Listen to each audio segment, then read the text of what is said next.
I work at the warehouse every night, getting home between 4 and 6 in the morning.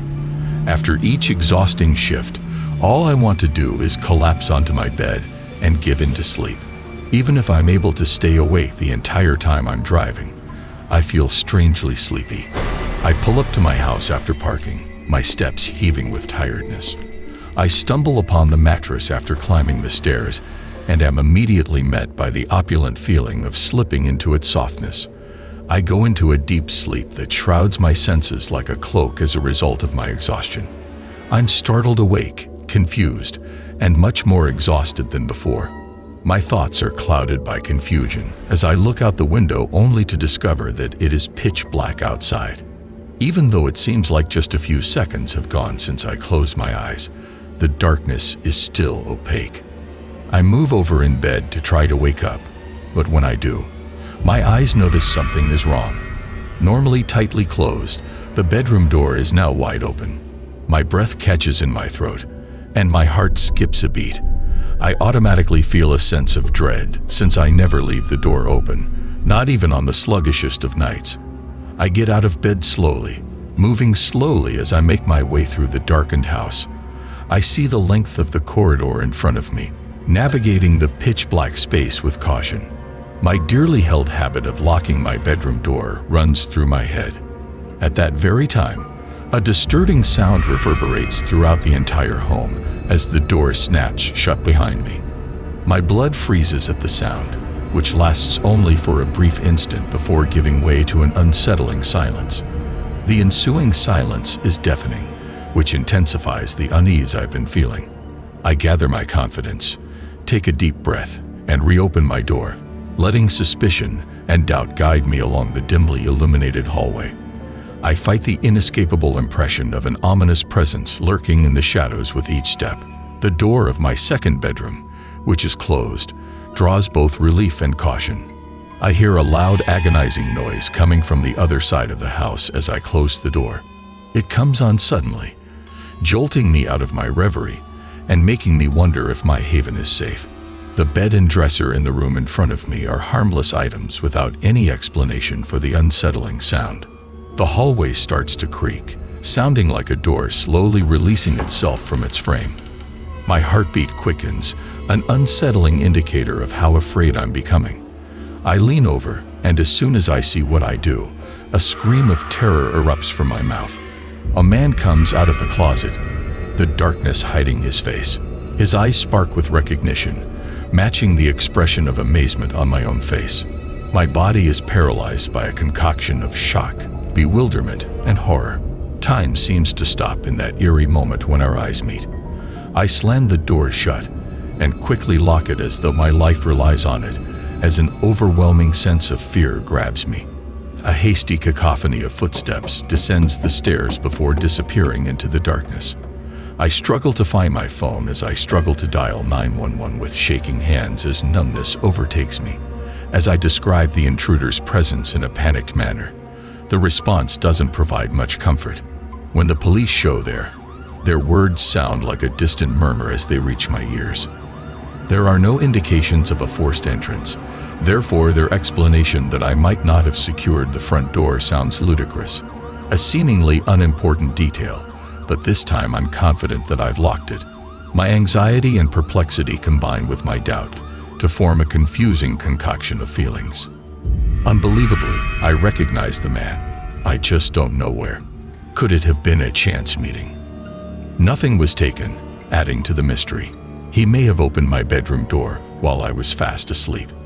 I'm terrified at the idea of someone disturbing my sleep. Maybe he saw me and changed his mind. There is still some uncertainty, and paranoia sets in. I can't get over this situation without worrying about his motives and thinking what he might have done differently. I made the decision to take a week off work and have a staycation at home last winter. After my roommate left, I lived alone for a while and enjoyed the freedom of solitude, which was a luxury I hadn't had much of before. This was supposed to be a time for me to decompress and take a quiet retreat.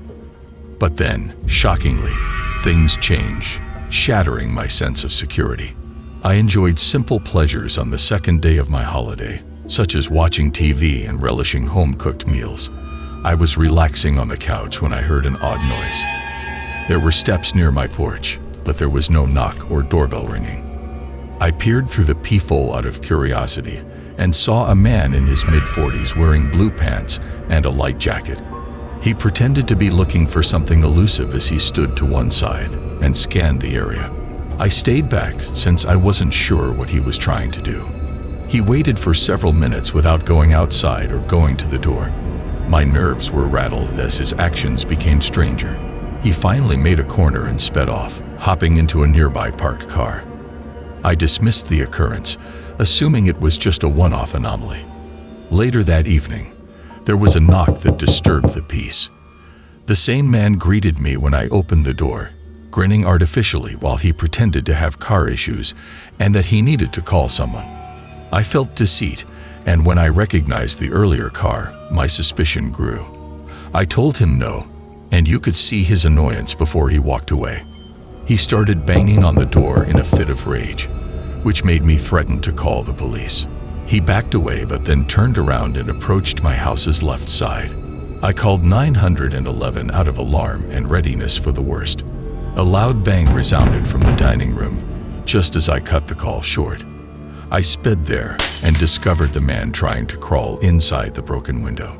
I struggled to defend myself out of fear, but he outweighed me and dragged me toward the entrance.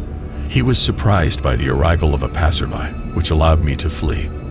The intrusive person ran away and vanished into the night. He eluded the cops when they arrived while they were taking my statement. The following evenings were restless, with fear and anxiety persisting. Every sound now posed a danger.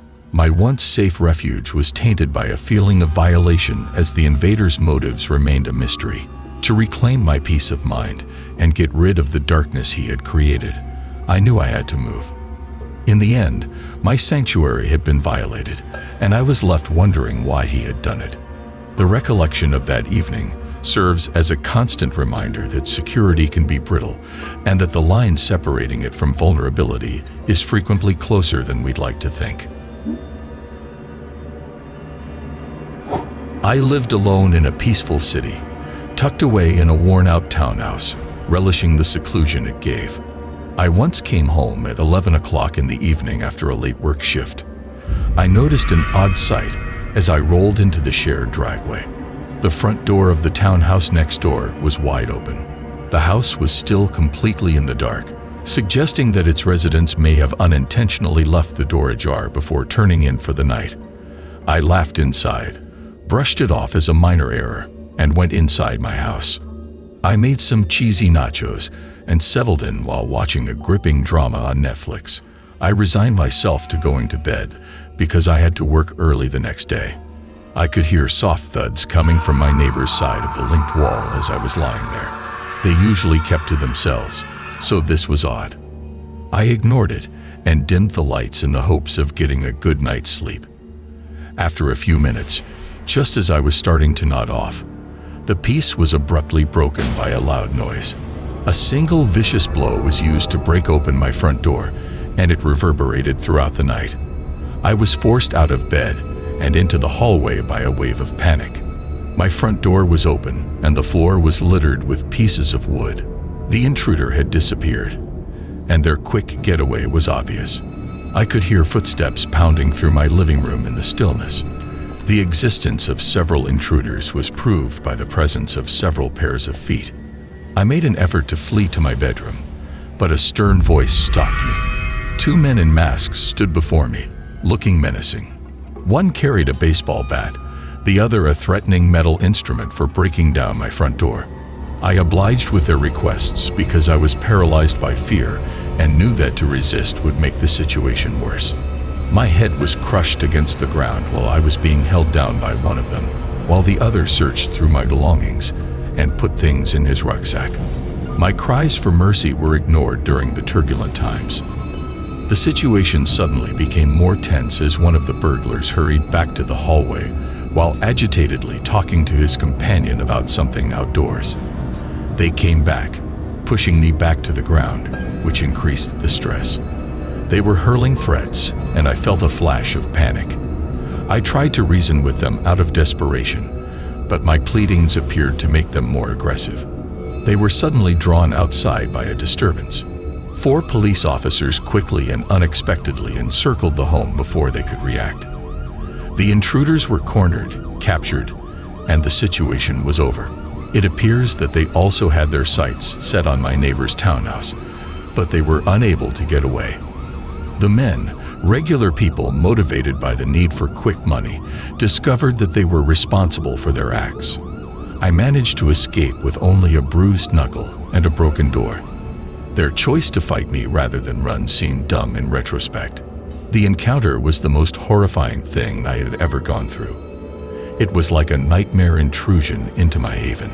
I counted a blessing that the unanticipated course of events resulted in their arrest and detention. I'm reminded of the perilous nature of safety and the unpredictable nature of human propensity for violence as the episode fades from my memory.